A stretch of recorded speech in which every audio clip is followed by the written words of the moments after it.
Commercial human space systems. So here's the overview. Don't write any of these things down. These are just the things we're going to take a look at. And let's start right off. The introduction. So we've already talked a little bit about the space race and kind of how things began, and now looking at where they are right now. Original manned spacecraft started in early 1960s, and if you remember back, space race was around 57, kind of when things really kind of started going. The government was the only organization going to space, but that has since changed. Recent government budget changes and technological innovations provided an environment for private industry to enter space. So I hope you're not writing all of these things down. The key here is within the last few years, this has become a reality. The trend is advancing and evolving as a legitimate industry and method of transportation. So private companies now are entering the space frontier, if you will. So we now have a commercial human space flight. This call to action was initiated by Dr. Peter Diamandis through the formation of the XPrize Foundation in 1999. So it was a prize that was worth $10 million, and 20 teams competed to get a person up into weightlessness, into this, and they're looking here up to 100 kilometers. That was the goal for this $10 million prize. So there was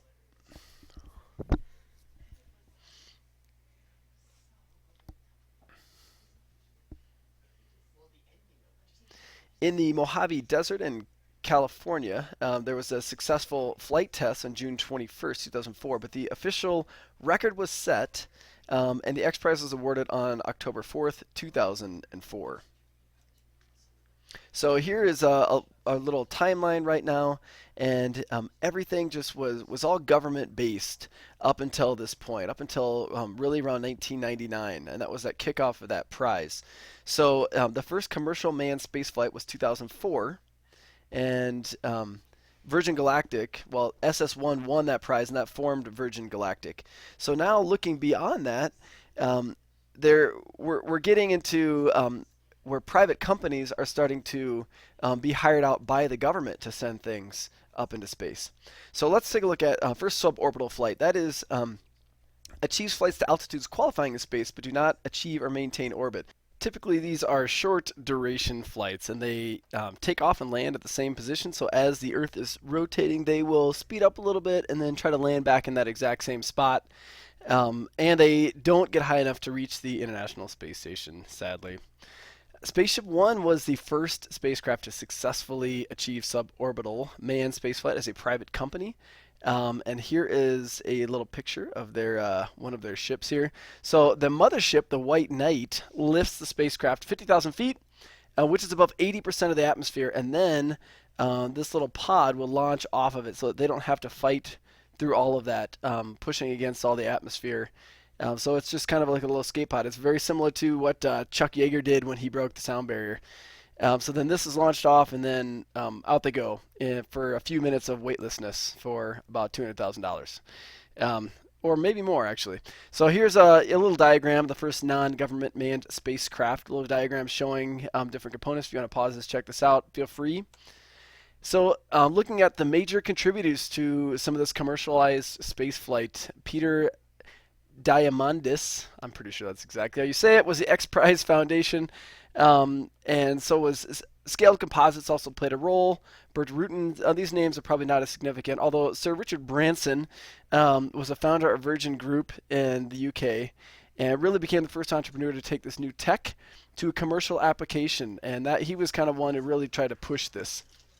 So as far as Invention Evolution, initial development was just for a glider flight test with concurrent controls. So you're able to control and propel it. Spaceship One configuration used the XPrize design to carry 3 passengers. That was their goal.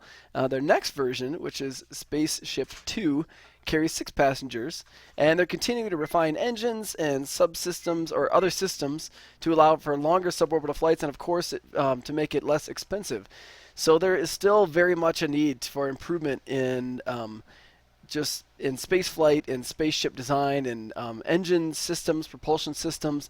A lot of really cool, innovative stuff going on now that it's in the commercialized sector.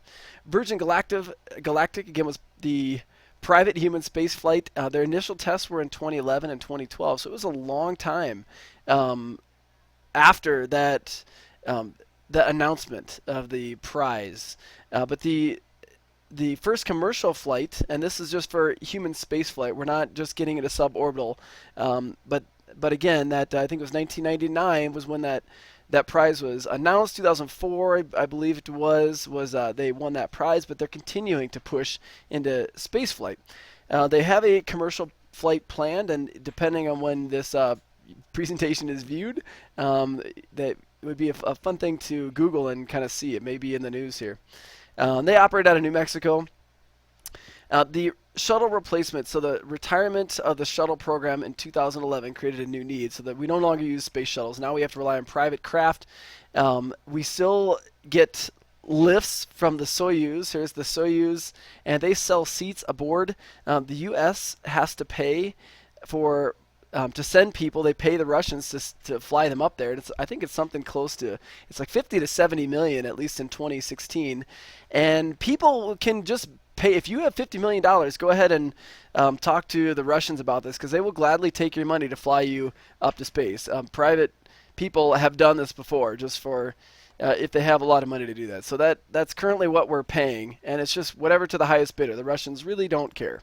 SpaceX is what we launched our Centaurus space little project on. It was on a SpaceX, and then it failed. It was actually the first fail for SpaceX, and it dropped in the ocean. And now it's launching again, or launched again on number 10, Dragon number 10. So we were on number 7. That did not work. Bigelow Aerospace is a conceptual idea to make this hotel, this orbiting space hotel. That'd be pretty cool. Not a lot of space here. Get it? Space. They have some of these really cool design ideas, though, where there's these inflatables.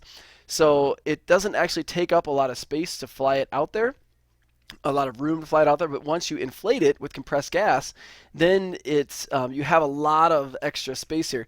But it is just a canvas type thing that is completely vacuum sealed, vacuum proof. So it gives you a lot of the space, but you don't. I mean, you got to make sure you don't have a lot of high impact on it, or you're gonna go flying out into space. So in summary, over the next 20 years, there and beyond, there's going to be some amazing major changes as commercial organizations continue to work. So if this is a field you're interested in, there's a lot of really cool stuff that's going to be happening. A major goal is to reduce cost for access to space while improving safety and reliability.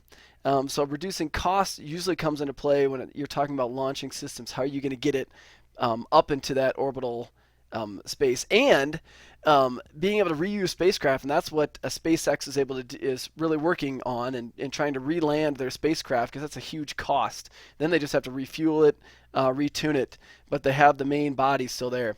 So this is kind of a similar situation to what the commercial airlines faced in 1930s, and that's sort of what was the boom to the improvement. From there, we are where we are now, where everybody flies everywhere, and so maybe that same thing will happen in another 50 years, where people are flying up to space regularly. If we have an improvement in costs, is really kind of the big thing. So there are a significant number of jobs in aerospace, and they're going to be provided by a lot of these commercial companies. That is it.